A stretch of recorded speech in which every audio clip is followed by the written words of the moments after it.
क्या आपको याद है साल 2017 का वो दौर जब राजस्थान और हरियाणा और देश के कई राज्यों में अचानक एक अजीब सा डर फैल गया था। रात होते ही गांव में सन्नाटा छा जाता था और सुबह होते ही ये खबर मिलती थी कि किसी महिला की चोटी रहस्यमय तरीके से कट गई है। महिलाएं दावा करती थी कि उन्हें अचानक तेज रोशनी दिखी, वे बेहोश हो गईं और जब होश आया तो बाल गायब थे।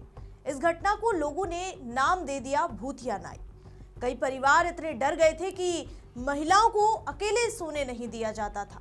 इन घटनाओं ने इतना तूल पकड़ा कि अंतर्राष्ट्रीय मीडिया तक में इसकी चर्चा होने लगी और बीबीसी की रिपोर्ट में भी ऐसी महिलाओं के बयान सामने आए, जिन्होंने बताया कि उन्हें कुछ समझ नहीं आ रहा है कि उनके साथ हो क्या रहा है। लेकिन जब पुलिस ने गहराई से इस बात की जांच की तो कई मामलों में सामने आया कि ये अंधविश्वास नहीं बल्कि सुनियोजित चोरी थी। इंसानी बालों की काली मार्केट में बड़ी कीमत मिलती है और यही लालच अपराधियों को इस हद तक ले गया था। और अब सालों बाद कुछ वैसा ही लेकिन कुछ अलग अंदाज में एक मामला सामने आया। इस बार जगह है उत्तर प्रदेश के बुलंदशहर के खुर्जा के पास स्थित शाहपुरा गांव, जहां एक व्यक्ति अपनी मोटरसाइकिल पर घर लौट रहा था। उसके बाइक के पीछे एक मजबूत थैला बंधा हुआ था। देखने में वो थैला साधारण था, लेकिन उसके अंदर था करीब 4.5 किलोग्राम इंसानी बाल, जिनकी बाजार में कीमत लगभग 1 लाख रुपए से ज्यादा बताई जा रही है। ये बाल कोई आम कचरा नहीं थे। अक्सर मंदिरों में श्रद्धालु दान स्वरूप अपने बाल अर्पित करते हैं। बाद में इन्हें प्रोसेस करके बिग और हेयर एक्सटेंशन बनाने वाली कंपनियों को बेचा जाता है। भारत से बड़े पैमाने पर बाल विदेशों तक निर्यात होते हैं, यानी जो चीज हमें मामूली लगती है वही अंतर्राष्ट्रीय बाजार में ब्लैक गोल्ड बन जाती है।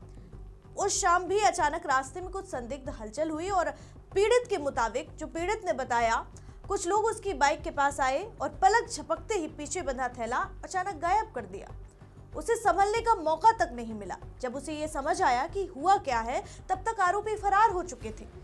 व्यक्ति घबराया, लेकिन वो पुलिस स्टेशन पहुंचा और पूरी घटना की जानकारी पुलिस को दी। मामले को गंभीरता से देखते हुए पुलिस ने तुरंत कार्रवाई शुरू की। ये सिर्फ एक चोरी नहीं थी या एक छोटी मोटी घटना नहीं थी, बल्कि एक संगठित अपराध की आशंका भी थी। मुकदमा दर्ज हुआ धारा 303(2) BNS के तहत। सर्विलांस कैमरों की फुटेज खंगाली गई, आसपास के मोबाइल फोन लोकेशंस डेटा की जांच की गई और फिर संदिग्ध गतिविधियों पर नजर रखी गई। कई दिनों की कड़ी मेहनत के बाद पुलिस ने 5 आरोपियों को गिरफ्तार किया, जिनके नाम है मोहित, अर्जुन, टिंकू, संजय और बिट्टू। पूछताछ के दौरान चौंकाने वाले खुलासे हुए। आरोपियों के पास से चोरी किए गए बाल बरामद हुए, साथ ही एक अवैध चाकू भी मिला। उन्होंने स्वीकार किया कि उन्हें पता था इंसानी बालों की बाजार में ऊंची कीमत मिलती है, बिग कंपनियां और निर्यातक अच्छी रकम देते हैं और इसी लालच में उन्होंने इस वारदात को अंजाम दिया। दरअसल ये कोई अकेली घटना नहीं है। 2016 में आंध्र प्रदेश के एक मंदिर से लाखों रुपए के बाल चोरी हुए थे।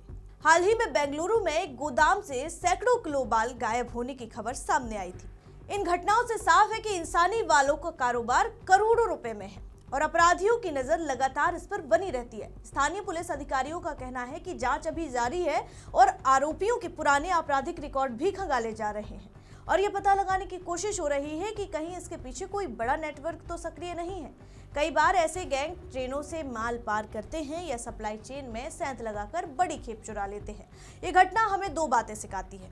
पहले तो अपराध का रूप कभी भी बदल सकता है। जो चीज हमें सामान्य लगे वो किसी के लिए लाखों रुपए की संपत्ति भी हो सकती है। और दूसरी बात, जागरूकता और सतर्कता बेहद जरूरी है। अगर आपके आसपास कोई संदिग्ध गतिविधि हो तो उसे नजरअंदाज न करें, तुरंत पुलिस को सूचना दें। फिलहाल इस रिपोर्ट में इतना ही। अगर आपके आसपास भी ऐसी कोई घटना हुई है तो हमें कमेंट करके जरूर बताइए, क्या पता अगली कहानी आपकी हो। मेरा नाम है आराधना। ऐसी ही तमाम खबरों के लिए देखते रहिए वीके न्यूज। वीके न्यूज, राष्ट्र के नाम।